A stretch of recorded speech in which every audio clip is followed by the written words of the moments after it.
Hello everyone, this is Lincoln Prime, and today we are taking a look at the Transformers Leader Class Legacy Evolution Transformers Prime Universe Skyquake. I would also like to announce that I just recently hit 1,400 subscribers, so thank you guys so much for the support. I'm going to continue doing this. I absolutely love making videos for you guys, so please stay tuned for more reviews to come, and yeah. And I am now just realizing that this is actually my very first Transformers Prime review. But anyways guys, let us get right into it. Start off, we do have a lot of really nice detail. The overall just look of this jet mode is absolutely insane, and I love it.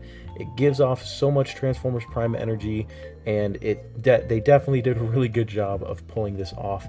And obviously it's not fully accurate. This is more basically what Legacy is. You know, they're taking designs from other series and they're kind of G1ifying it essentially, which, you know, it can go both ways. It can either be good or it could be really bad. But you know, so far what they've done is actually pretty cool. And I really do like the way that this looks. I mean, you got like the basic kind of Skyquake green, you got some of this dark red coloration for, you know, the sides of the wings, all that kind of stuff, and for the sides of the fins and in the back fins, and some of these parts right over here and there, and it just looks really good. We get some silver detail right in here, and some more silver right in there, as well as for the nose cone section, and we do get clear plastic for this cockpit, which I should mention does open, and we do have a seat detail molded inside, as well as a little kind of, you know, I can't remember what that's called. Tell me in the comments. But at the bottom we do have some stuff going on, a lot of stuff going on. We get the landing gear, obviously, front and back. Now this is my minor complaint about this current mode. As you'll notice, you can't, when the gun is underneath, you can't set it down all the way, and you just have this part of the landing gear just sticking up, and that is really annoying. So I'm just gonna remove this because convenience.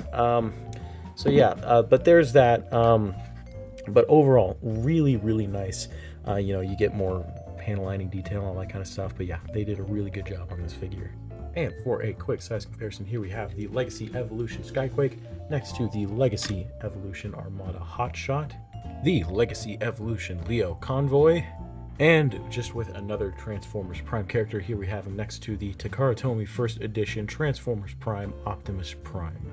And I've pretty much talked about enough as there is about the jet mode, so let us get down to the transformation.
Alright, now before I continue on with the transformation, I do want to show you guys something, because a lot of people have had issues with this particular part of the transformation, and it's because it's an order of operations problem. So what you're supposed to do is you're supposed to take this section, bring it down, and this little gray section has to surpass this part right here. So you're going to bring it down pretty much all the way like that, make sure the arms are out of the way. Next, what you're going to want to do is take the nose cone, untab it, bring it down, and you're going to want to force this section up and out with the cockpit as well, and then just bring that up. What that does is that takes the landing gear and it pushes it inside of there, and it allows for a lot more clearance. You also want to keep the cockpit section up like so. Next, just bring it down, make sure that this part aligns with this little clip right there. So bring that down and tab that in. It's a little tricky to get, but there you go. Just tab that in like that. And last but not least, just take everything and just bring it back like so. You're going to take the cockpit section, make sure it's through like this, and make sure it kind of surpasses this little area and goes through. But yeah, so let's continue.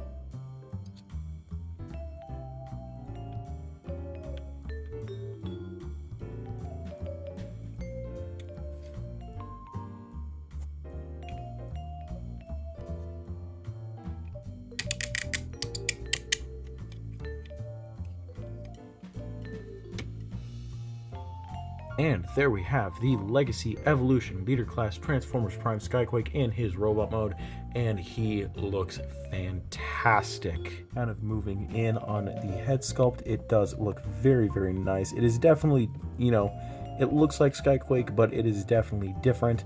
You know, it has the Skyquake kind of shape in terms of the head and the face. The eyes are light piped, which is pretty cool. So you can shine a light, and the eyes will light up, which is very, very nice. And you know, you get some nice silver paint, and the rest is pretty much just molded in this kind of green plastic, and it looks great. We get some more clear plastic for this fake, like the faux cockpit section right here on the chest. Get some more silver there, some kind of gunmetal silver there and there for this part in the crotch. You know, you get some more red paint for the arms. You get some more kind of all that kind of stuff. Silver for these parts of the arms, which is really nice. One thing I do want to point out, which is something a lot of people point out, we think there was supposed to be a gimmick on this figure, like some kind of arm detachment gimmick, because just similarly to the recent Studio Series Gamer Optimus Prime and some of those figures, they have like mismatched elbows, and this one, the elbow here is different from the elbow here, and it makes you wonder if either of these arms were supposed to detach or something, or have some kind of gimmick.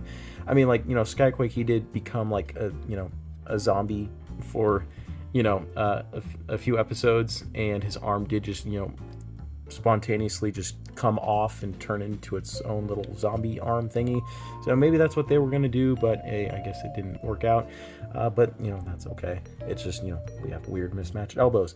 But anyways, you know, just the whole kind of look of this figure is very, very nice. Lots of nice molded detail that I absolutely love.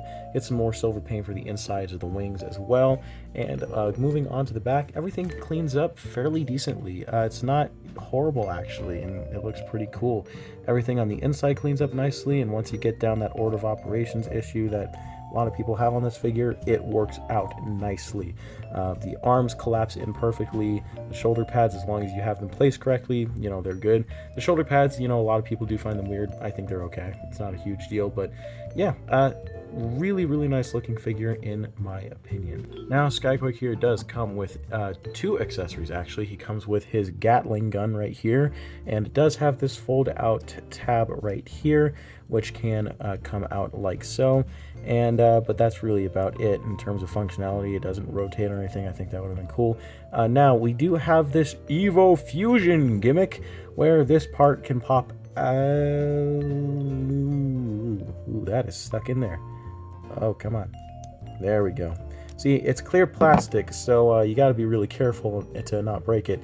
But this part does flip out, and it becomes a tiny sword for him to hold.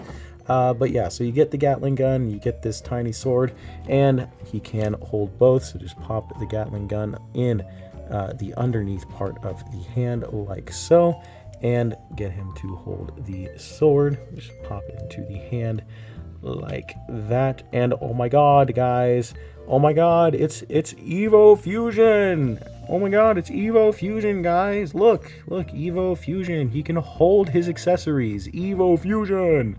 Yo, that's so cool. Anyways, but yeah, so you know, you can get him to hold his weapon. It looks pretty cool. And the sword is kind of stupid looking, but hey, it's cool. It's a thing. It is a thing. But yeah, so he can hold his accessories, and that does look pretty nice. And of course, we can just collapse this and just, you know, pop it back inside.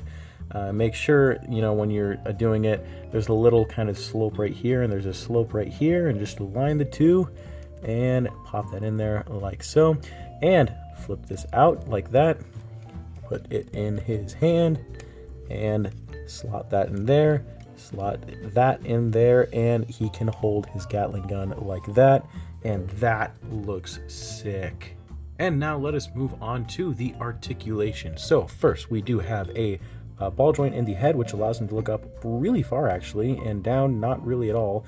Rotate all the way around like so, and not really any side to side. There is this shifting joint right here that you can see, so like you can shift his head forward and back. I don't know why that is. I think maybe you're supposed to have his head forward, but I feel like it makes sense to have him more back. Shoulders, of course, you know, they're on a weird hinge joint, so they can do that. Moving them out of the way, the arms move out, and oh my god, is that an ugly squeak. And I can safely tell you guys, I'm not the only one that faced this. I have some friends that have this issue, and this sounds awful. This sounds absolutely horrendous. My ears are actually bleeding right now, and I should probably stop doing this. Anyways, you know, the arms do rotate all the way around theoretically. So there's that. We do have a bicep rotation, which is really tight, but you know, it's there. You know, we do have a butterfly joint, which can be utilized like this, but it's not very great. Double jointed elbows, which does work very nicely, and you can break them backwards if you want to. And we do get a swivel at the wrist, which is very, very nice. So that is pretty much about it for the articulation in the arms. We do get a waist swivel, which goes all the way around, full 360. The legs can kick forward about that much, not really all that much. That's really about how far you can get them to kick. Kick back about that much all the way, which is pretty cool. And they can split all the way, and the ratchets don't sound hellish, unlike the arms. These actually sound pretty nice. And we do get a swivel at the thigh, a bend at the knee, like a double bend, which is actually really cool. And I am unfortunately, this is all we get in terms of an ankle pivot. This is really sad, Hasbro. Really sad. And not to mention, but the biggest issue of this figure, he has no heels. That's so cool. I mean, I guess you can fold these little sections out and pretend that he has heels, but that's not really going to do you much because he still can't stand. So, yeah, good luck, guys. Good luck getting your Skyquake figure to stand, because, yeah, he won't stand. But yeah, so there's that. Just kind of get him to, I don't know, lean forward a little bit, and just hope for the best, hope to pray to God, and there you go. He can stand. Yeah, there's that. So I should mention that the wings can move in and out, and there also is an extra hinge joint right here, so that is pretty cool. And just utilizing the articulation that he does have, you can get him into some pretty neat poses. And for a quick size comparison, here we have the Legacy Evolution Skyquake next to the Legacy Evolution Hotshot, Legacy Evolution Leo Convoy, and last but not least, the Transformers Prime First Edition Takara Tomy Optimus Prime.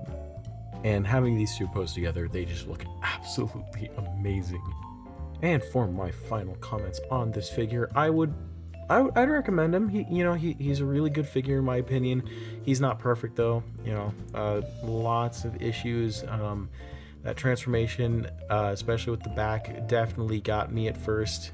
And just follow the instructions online. There's people that have shown probably better than how I showed in this video how to transform it properly, specifically that back. Because yeah, it can be a bit confusing. But everything else, I mean, there's some weird parts. The ankles don't work. There's no like back heels for it to support, and it does topple over easily. So just pose with care, I guess. Articulation pretty decent. The shoulders being squeaky and just all that is awful. A lot of people have that issue. And I don't know, transformation fun. Overall, it's a decent figure. I would recommend it. But yeah, it's about $55, I think, at retail price, 50 to 60 bucks. Normal for standard leader class prices by today's, but yeah, so highly recommend it. But anyways, guys, that is about it for this review. I hope you'll enjoy. Please like, comment, and subscribe, and I will see you guys in the next video. Peace.